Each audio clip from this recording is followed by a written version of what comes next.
इसी बीच बावल से एक और खबर सामने आई है, जहां पर खेत बचाओ अभियान का समापन समारोह देखने को मिला है। केंद्रीय कृषि मंत्री शिवराज सिंह चौहान ने यहां पर शामिल हुए हैं। कार्यक्रम से 121 करोड़ रुपए की 11 परियोजनाओं की सौगात दी है। हरियाणा एफपीओ मिशन 2026 का शुभारंभ किया है। छोटे किसानों और एफपीओ को सशक्त बनाने पर जोर दिया गया है। प्राकृतिक खेती और डिजिटल कृषि को बढ़ावा, धान की सीधी बुआई पर 4,500 प्रति एकड़ प्रोत्साहन, पराली प्रबंधन के लिए 1,200 प्रति एकड़ सहायता, पानी, विज्ञान और किसान साथ चलेंगे तभी खेत बचेंगे।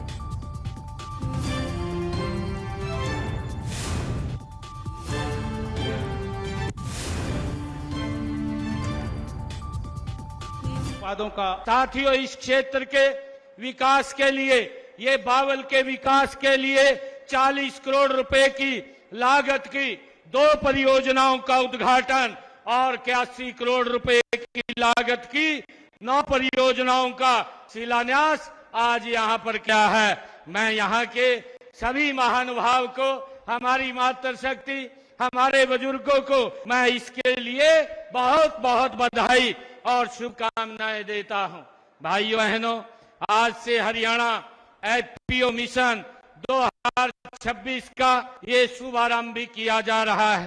साथियों, इस समय प्रदेश में कृषि, बागवानी और जैसे क्षेत्रों में लगभग 775 किसान उत्पादक संगठन साथियों काम कर रहे हैं। आज शुरू किए गए इस नए मिशन का मुख्य उद्देश्य हमारे छोटे किसान समूहों तथा किसान उत्पादक संगठनों यानी कि एफपीओ को सशक्त एवं आत्मनिर्भर बनाना है। साथियों, इस मिशन में हम कृषि आधारित सामूहिक उद्यमिता और नए व्यवसायों को तेजी से बढ़ावा दे रहेंगे। साथियों, आधुनिक आपूर्ति श्रृंखला, मूल्य संवर्धन और बेहतर बाजार अवसर उपलब्ध करा करके सीधे तौर पर किसानों की आय में वृद्धि की जाएगी। साथियों, इस पहल से ग्रामीण रोजगार के नए अवसर पैदा होंगे। हमारी कृषि मूल्य श्रृंखला काफी मजबूत होगी। साथियों, मैं इस पहल के लिए सभी किसान भाइयों को बहुत बहुत शुभकामनाएं भी देता हूं। साथियों, हरियाणा हमारा भौगोलिक दृष्टि से देश के क्षेत्रफल को भले ही केवल 1.3% है, लेकिन कृषि उत्पादन में इसका योगदान बहुत अधिक है। साथियों, आज भी राज्य की लगभग 70% आबादी प्रत्यक्ष या अप्रत्यक्ष रूप से कृषि पर निर्भर है। हरियाणा देश के केंद्रीय खाद्यान्न भंडार में दूसरा सबसे बड़ा साथियों योगदान देने वाला ये हमारा हरियाणा राज्य है और भारत के खाद्य सुरक्षा तंत्र की मजबूत ये आधारशिला भी है।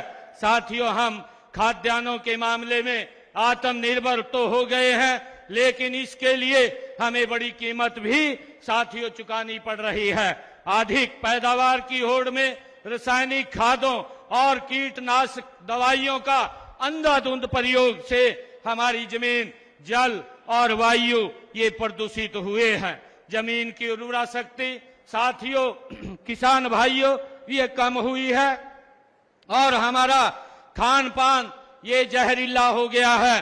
अनेक जिलों में भूजल स्तर किसान भाइयों वो निरंतर नीचे जा रहा है और जलवायु परिवर्तन से मौसम की अनिश्चितता बढ़ रही है। इसलिए हमारी सरकार ने कृषि विकास का नया मंत्र दिया है कि उत्पादन भी बढ़े और प्राकृतिक साधन भी बढ़े। साथियों, हमें ऐसी पद्धतियों को आज अपनाने की जरूरत है कि जो वर्तमान की साथियों जरूरतों को पूरी कर सके और भावी पीढ़ी के स्वस्थ और धरा पर पर्याप्त साथियों जल विरासत को सौंप सकें।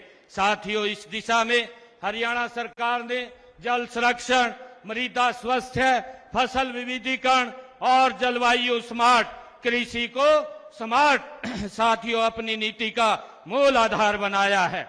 मेरा पानी मेरी विरासत योजना में धान के स्थान पर भी कम पानी वाली फसलों को अपनाने के लिए प्रति एकड़ 8,000 रुपए की वित्तीय सहायता वो हरियाणा सरकार के द्वारा दी जा रही है। साथियों, इस योजना के तहत हमने पिछले वर्षों में 1,48,000 से अधिक किसानों ने 2,34,000 एकड़ क्षेत्र में वैकल्पिक फसलों की बुवाई की है।